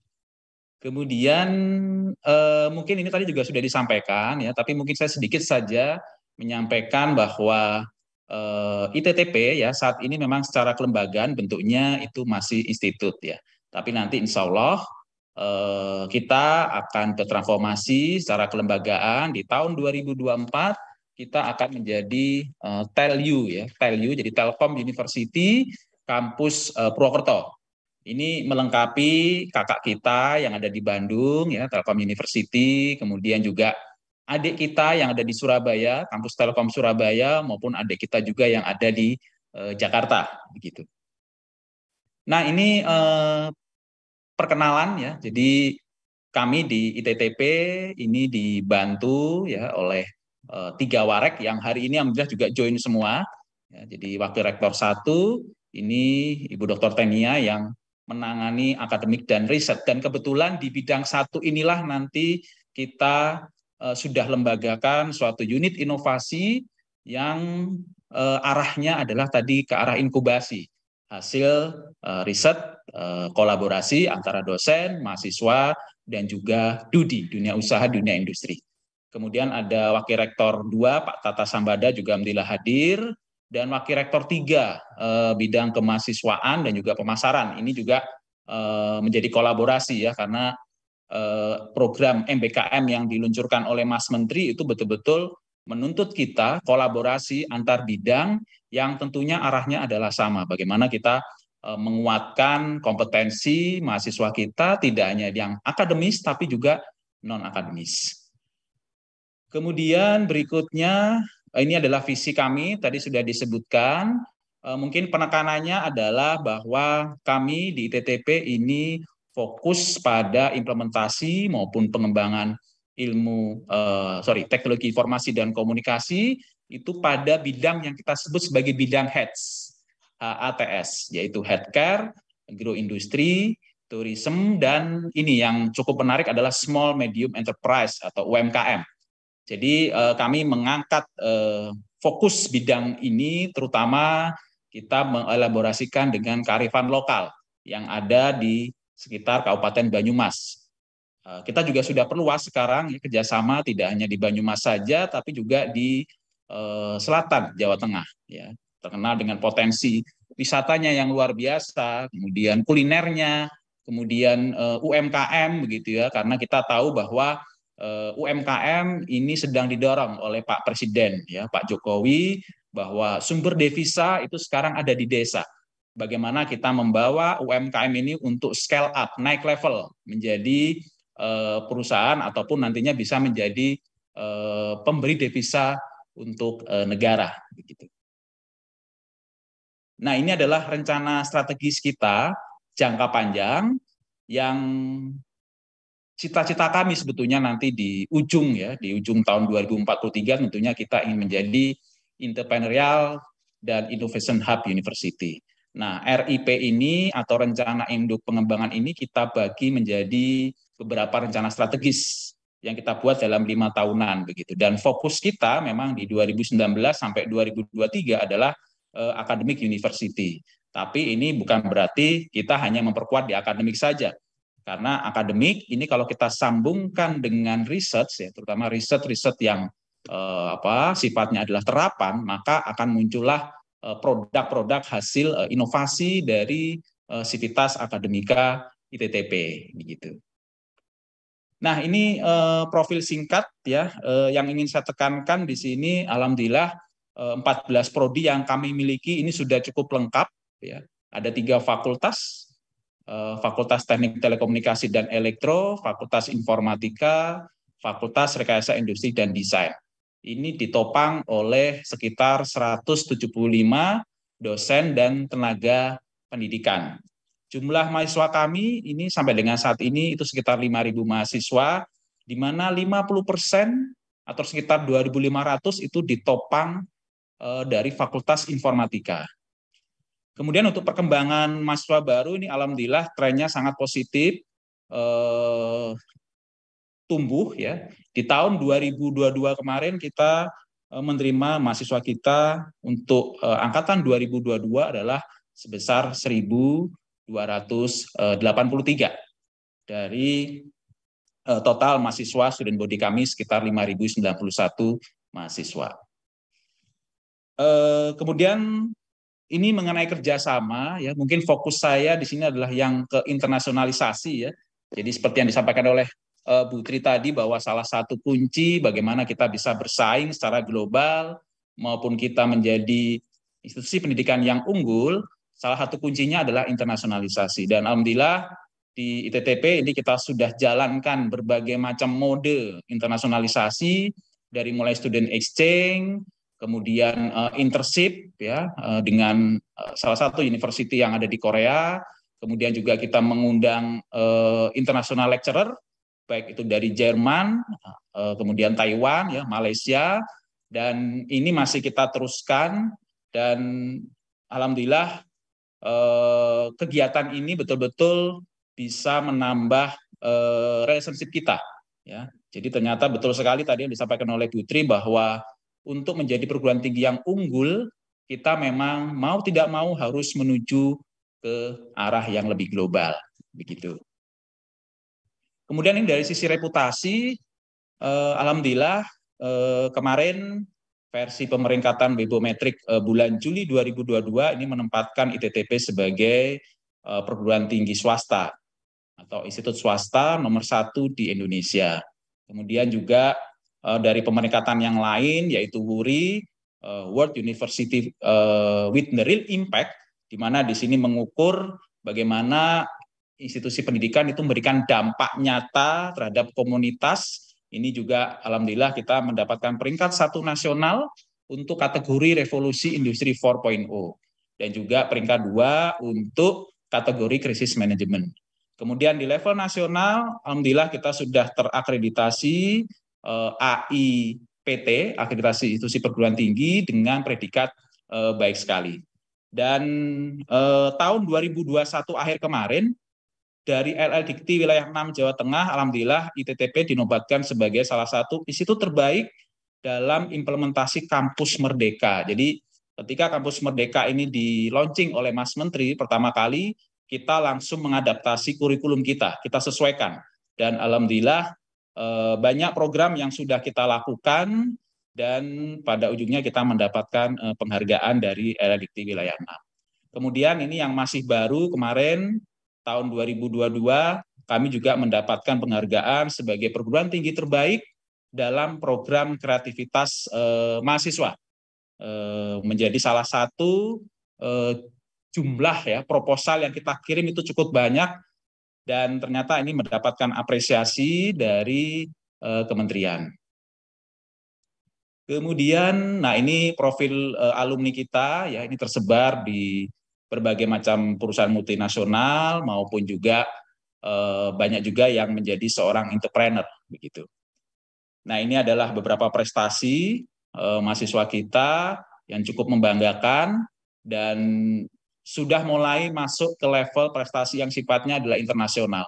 Jadi buah dari program internasionalisasi yang kita lakukan selama kurang lebih setahun ini ternyata sudah membuahkan hasil, dan ternyata adik-adik ini semakin semangat ya untuk ikut lomba atau ikut kompetisi atau event yang sifatnya adalah internasional. Nah, ini adalah program MBKM yang hampir semuanya kita ikuti, ya, dari mulai KKN tematik, kemudian MSIB, kampus mengajar, magang dosen, pertukaran mahasiswa, program bangkit, ya. Kemudian kemarin yang masih hangat adalah kita mendapatkan hibah untuk program kerjasama Dudi dengan Kreasi Reka atau disingkat Kedereka. Ini juga kita mendapatkan 5 tim ya, 4 atau 5 tim yang mendapatkan hibah, dan semuanya alhamdulillah ini program yang di launching oleh Mas Menteri, ini kita bisa ikuti semua, dan semuanya adalah kolaborasi antara dosen dengan mahasiswa. Baik, Bapak Ibu semua, adik-adik semua, ini mungkin topik yang kita bicarakan hari ini ya. Jadi kita mungkin akan sharing program apa saja yang kita lakukan ya, terutama yang arahnya adalah dengan pengembangan inovasi dan entrepreneurship. Nah, yang pertama yang kita lakukan adalah jelas kita lakukan penguatan secara kelembagaan. Jadi di organisasi tata kelola kita di bidang 1, di bawah Wakil Rektor 1, bidang akademik dan penelitian, itu kita punya suatu unit yang kita sebut sebagai bagian sentra inovasi, di mana fokusnya adalah lebih ke hilirisasi riset inovatif dan inkubasi beberapa hasil riset terapan Civitas. Dan alhamdulillah ini bagian sentra inovasi ini juga sudah mulai memasarkan ya keluar ke komunitas dengan brand yang kita sebut sebagai Banyumas Digital Valley. Jadi skop dari pekerjaan ya teman-teman di bagian sentra inovasi ini cukup banyak, yang intinya fokusnya adalah lebih ke hilirisasi riset dan juga inkubasi startup, dan beberapa juga terlibat dalam pembinaan UMKM, dan tentunya ini sangat sejalan ya dengan visi kami, arah apa yang disampaikan oleh Pak Presiden bahwa desa itu harus menjadi sumber devisa. Ya, kita tahu bahwa di situ banyak UMKM yang harus kita scale up, kita bantu supaya produk-produk yang dihasilkan oleh masyarakat di desa itu bisa naik kelas begitu. Ini langkah pertama yang kita lakukan. Langkah yang kedua adalah kita melakukan penguatan ya model pengembangan inovasi. Jadi yang di tengah ini kita sudah mulai melakukan bagaimana hasil-hasil riset dari dosen yang melibatkan mahasiswa itu kita bawa supaya nanti bisa dihilirisasi. Tentunya untuk menuju ke sini kita siapkan mulai dari instrumen kebijakannya, kemudian bagaimana pengawakannya, dosen ya, kemudian juga tenaga pendidikan, mahasiswa bisa dikemas dengan skripsi, bisa dikemas juga dengan MBKM ataupun kuliah kewirausahaan begitu, sehingga nanti harapannya tidak hanya berhenti di situ, produk yang sudah dihasilkan dari kolaborasi dosen dengan mahasiswa ini bisa berlanjut ke arah perusahaan rintisan atau startup. Dan saat ini yang sedang diinkubasi itu sudah ada 4 startup di unit inovasi, walaupun ini tantangan buat kami adalah bagaimana bisa spin off. Ya, karena memang tantangan dari startup ini adalah bagaimana kita bisa menjaga supaya tetap sustain begitu. Nah ini. Kemudian, nah ini adalah proses yang kita lakukan termasuk penguatan inkubasi startup ya. Jadi memang tidak hanya 4 saja yang kita inkubasi, sebetulnya ada beberapa startup yang sedang kita inkubasi dan semuanya kita petakan levelingnya apakah masih di tataran ide, apakah sudah masuk dalam suatu tahap business model validation, ya, ataupun juga sudah mulai masuk ke market validation. Dan tentunya untuk pengembangan ini kita support juga ya dengan beberapa kegiatan-kegiatan yang lain, kegiatan pendukung yang sifatnya adalah pembinaan, termasuk juga pembiayaan begitu ya. Nah, untuk pembiayaan memang ini kita combine ya antara pembiayaan eksternal, ya kita bidik hibah-hibah dari kementerian dan juga pembiayaan sifatnya dari internal. Memang kalau internal ini kita pembiayaannya masih terbatas, tapi untuk yang hibah eksternal ini alhamdulillah kerja cerdas teman-teman sungguh luar biasa ya. Tahun ini kita bisa mendapatkan banyak hibah untuk mengakselerasi produk-produk hasil riset dosen dan mahasiswa yang kita kemas dalam bentuk pembinaan startup begitu. Nah, ini adalah contoh ya ataupun katalog produk kita yang kita miliki ya. Kita punya produk yang namanya Smart Poultry. Kemudian kita juga punya produk yang namanya Pak Budi ya. Smart Poultry ini adalah suatu aplikasi yang digunakan untuk memonitoring kandang hewan ya, kandang ayam. Ya, ini berbasis Internet of Things dan ini sudah berkolaborasi dengan PT Telkom Indonesia. Demikian juga aplikasi Pak Budi ini. Nah, kebetulan aplikasi Pak Budi ini diinisiasi oleh Pak Warek 3 nih, Pak Dadi ini ya.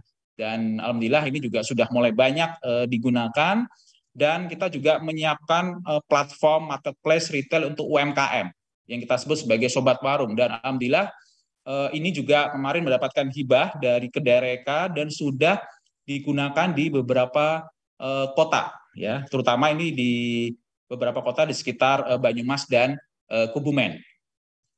Nah, ini beberapa profil singkat mengenai produk-produk kami. Ya, ini Smart Poultry, ini yang sudah diterapkan di beberapa kota di Indonesia, Bogor, Tasik, ya, Garut, dan seterusnya. Dan kita bekerja sama dengan ayah kami, yaitu PT Telkom Indonesia, untuk meleverage pasar, begitu. Nah, ini contoh produk yang lain, yaitu Sihutla, yaitu sistem monitoring kebakaran hutan dan lahan, ini juga berbasis Internet of Things. Ini juga kami bekerja sama dengan ayah kami, yaitu PT Telkom Indonesia, ya, untuk mendorong bagaimana strategi pemasarannya, begitu. Nah, kemudian dari sisi kemahasiswaan seperti apa program yang kita lakukan? Yang pertama adalah kita melakukan penguatan soft skill ya. Jadi seperti tadi yang disampaikan oleh Bu Tri ya, kami sangat setuju sekali 1000% ya bahwa soft skill ini menjadi salah satu kunci bagaimana adik-adik mahasiswa kita ini menjadi lebih siap ya, terutama bagaimana kita menanamkan jiwa-jiwa creativity ya, inovasi ya, entrepreneur termasuk leadership. Nah, di ITTP kami membentuk komunitas mahasiswa yang kita sebut sebagai tim otak kanan. Jadi tim otak kanan ini sengaja kita bentuk supaya memberikan aktualisasi mahasiswa kita, terutama pada sisi potensi non-akademik ya. Tentunya ini akan memperkuat soft skill dan tentunya ini kita sesuaikan komunitasnya adalah komunitas yang sedang digandrungin sekarang, yaitu terkait dengan konten-konten digital. Jadi memang adik-adik tim otak kanan ini rajin membuat konten-konten kreatif dan rajin mengadakan event-event, baik itu secara daring ya. Ini paling banyak memang secara daring, beberapa juga luring begitu. Dan tentunya ini kita berharap nanti bisa melatih ya kepercayaan diri adik-adik kita, kemudian dalam hal berkomunikasi, ya, kemudian teamwork dan juga leadership begitu. Dan Bapak Ibu ya, adik-adik semua bisa dilihat ya, coba di YouTube itu juga sudah mulai banyak ini ya konten-konten yang dihasilkan oleh tim otak kanan. Dan ternyata alhamdulillah konten-konten yang dihasilkan oleh adik-adik tim otak kanan ini selalu menduduki peringkat yang cukup baik ya di media sosial, sehingga ini membantu kami dalam meningkatkan branding ya, reputasi ITTP begitu. Kemudian yang berikutnya adalah ini, kita sangat mendorong ya mahasiswa terlibat dalam kegiatan yang sifatnya adalah sosial project begitu ya. Jadi kegiatan-kegiatan ini sengaja ya kita wajibkan ya, sebagian besar mahasiswa ikut, bahkan kita bisa konversi ke dalam SKS begitu.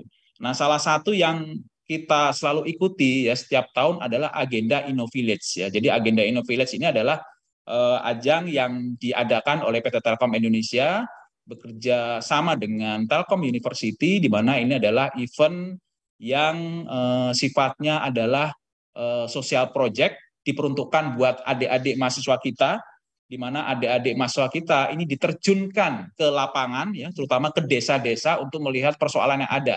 Kemudian dari situ mereka diminta untuk membuat suatu solusi, problem solving. Tentunya karena ini adalah ditujukan untuk menyiapkan talenta-talenta digital, maka harus problem solving-nya adalah sesuatu yang berbasis digital.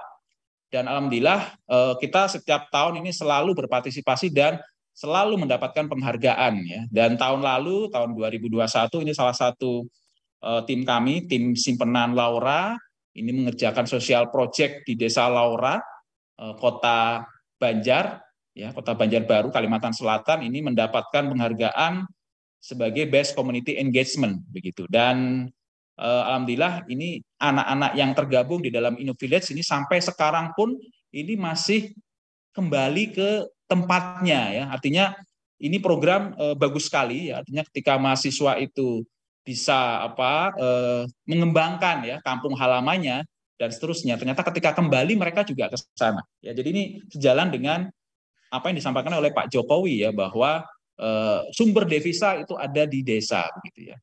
Demikian juga tim Aster Dewi ya, ini juga social project di Desa Adiluhur, Kebumen ya, Jawa Tengah. Ini juga sifatnya adalah mengangkat UMKM ya, baik itu tim Aster Dewi maupun tim simpenan Laura ya. Ini cerita sedikit untuk tim simpenan Laura ini, kebetulan dia membuat aplikasi yang mempertemukan petani sayur dengan user begitu ya. Dan ternyata dengan dibuatnya aplikasi ini, komoditas sayur di Desa Laura ini itu bisa meningkat nilainya atau nilai ekonomisnya meningkat sampai dengan 100% begitu. Dan ini kan luar biasa ya, bisa meningkatkan komoditas yang dimiliki oleh para UMKM. Termasuk juga tim Aster Dewi ini yang di Kebumen ya. Kebetulan 2 minggu yang lalu saya juga datang ke sana untuk meresmikan platformnya, dan alhamdulillah ini juga mengangkat isu-isu mengenai tourism ya. Tidak hanya tourism tapi juga devisa-devisa yang ada di Desa Adiluhur itu bisa dimasukkan dalam platform yang kita buat begitu ya. Nah, inilah beberapa program ya yang kita sudah lakukan di ITTP ya. Semoga ini bisa menjadi salah satu model ya. Mungkin ini bukan yang terbaik ya, tapi mungkin ini bisa menjadi salah satu model bagaimana kita bisa meningkatkan semangat inovasi dan entrepreneurship di kalangan adik-adik mahasiswa kita begitu. Ya, mungkin itu yang bisa saya sampaikan, Mas Radit. Terima kasih atas kesempatan yang diberikan. Terima kasih. Baik, terima kasih banyak Pak Arfianto, sangat inspiratif ya tadi apa yang disampaikan. Program-programnya keren-keren Pak, dan terutama untuk yang startup dan UMKM, dan ini dalam rangka meningkatkan jumlah entrepreneur ya Pak di Indonesia yang saat ini memang secara jumlah kita masih tertinggal dibandingkan negara-negara maju. Dan tadi ada pemanfaatan teknologi ya, semuanya melibatkan teknologi sesuai dengan tagline-nya Pak ya. Ya. Jadi Bridging Technology for Humanity, dan ini pun sejalan dengan buku terbarunya Markplus yang Marketing 5.0, marketing teknologi for humanity. Jadi bagaimana kita memanfaatkan teknologi untuk kebaikan kita. Terima kasih sekali lagi Pak Arfianto. Selanjutnya saya akan kembalikan kepada Kartika. Silakan Kartika. Terima kasih Mas Radit, terima kasih Pak Arfianto, pemaparannya sungguh menarik sekali Pak, dan banyak hal-hal baru yang kita dapatkan. Baiklah, selanjutnya kita akan beranjak ke sesi tanya jawab, dan di sini sudah ada beberapa pertanyaan, namun saya akan membacakan satu pertanyaan untuk kedua narasumber kita pada siang hari ini, yaitu pertanyaannya adalah bagaimana cara menghadapi era revolusi industri 4.0 yang salah satu dampaknya penggantian peran manusia oleh mesin pintar.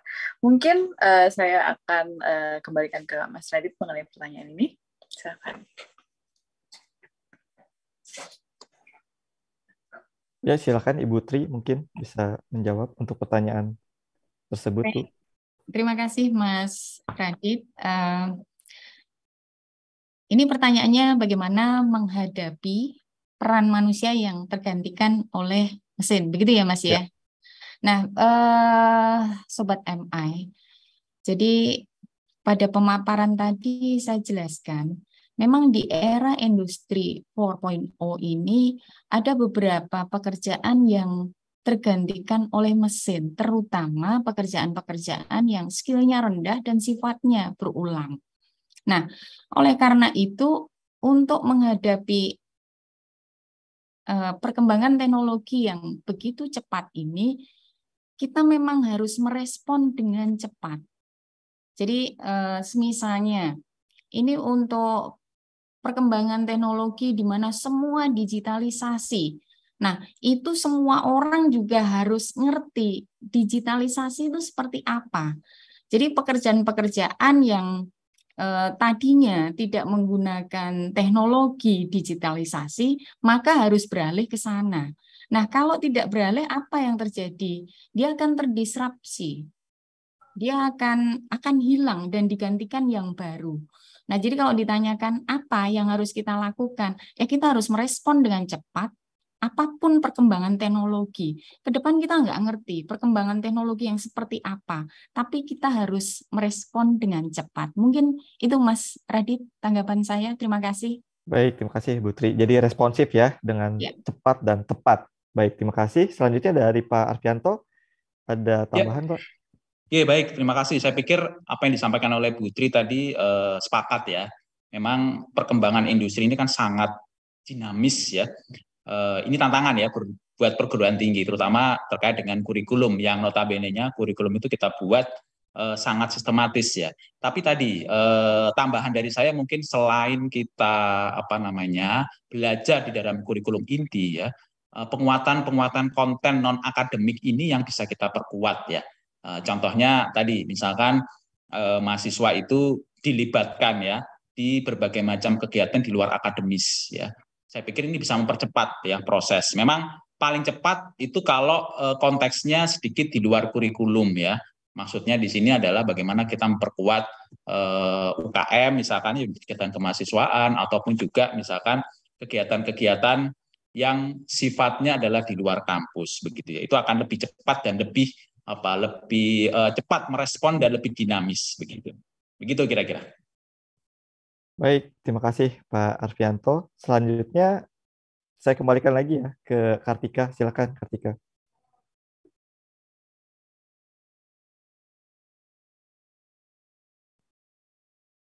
Masih di mute ya Kartika. Oke, sorry Mas. Mungkin masih ada tambah lagi dari Mas Radit, Mas? Dari saya cukup Kartika. Oke, terima kasih.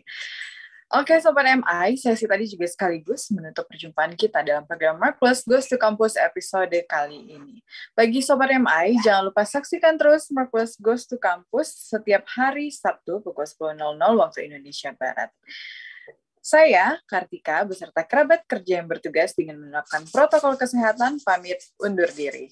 Jangan lupa like, comment, and subscribe Mark Plus Channel untuk mendapatkan update terbaru. Stay clean, stay healthy, stay safe Indonesia. Sampai jumpa. Terima kasih. Sampai jumpa semua. Terima kasih Mas Radit, Pak Arfi. Terima kasih Bu Tri, Mas Radit, Mbak Kartika. MI yang luar biasa. Sampai ketemu lagi ya. Oke, salam.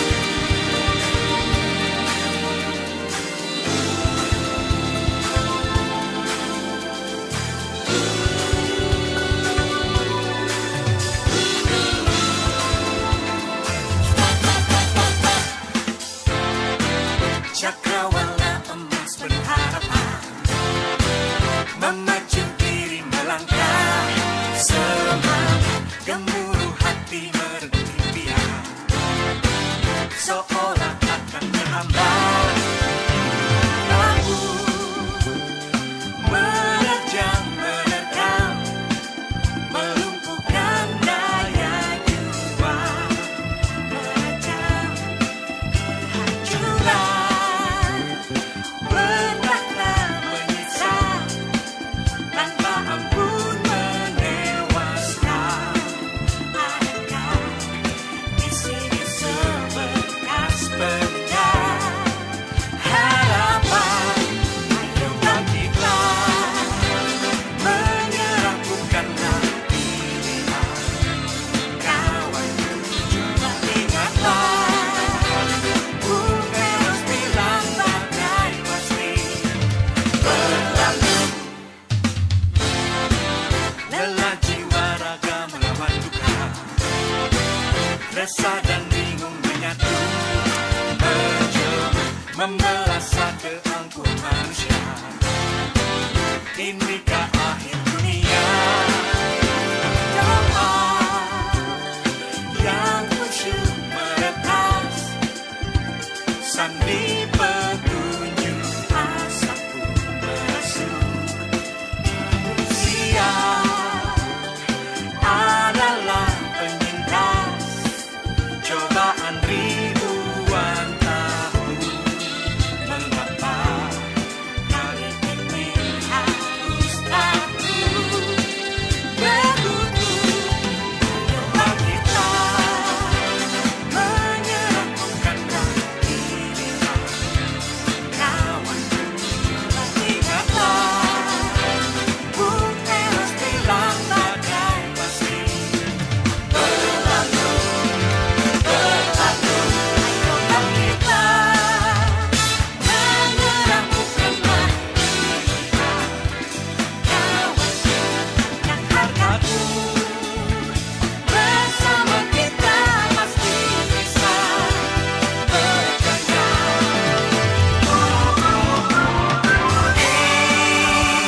Menyerah bukanlah pilihan.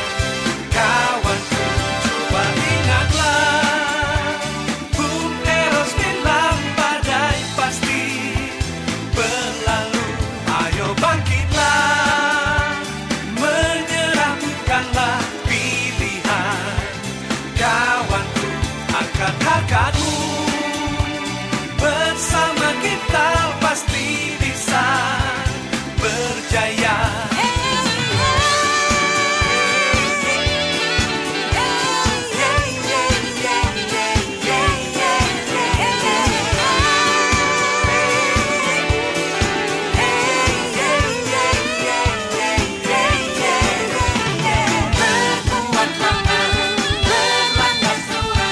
Satukan semangat, satukan kekuatan, berkuatlah berlandas nurani, belajar berdiri, berjalan dan berlari, berkuatlah berlandas nurani, satukan semangat, satukan kekuatan, berkuatlah berlandas nurani, belajar berdiri, berjalan dan berlari, berkuatlah berlandas nurani, satukan semangat, satukan kekuatan,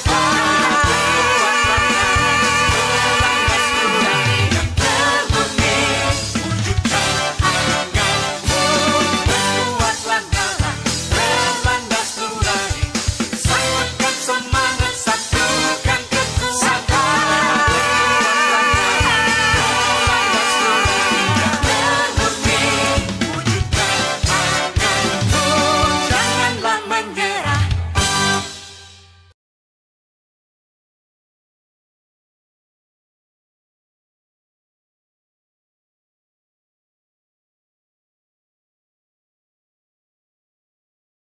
Recording stopped.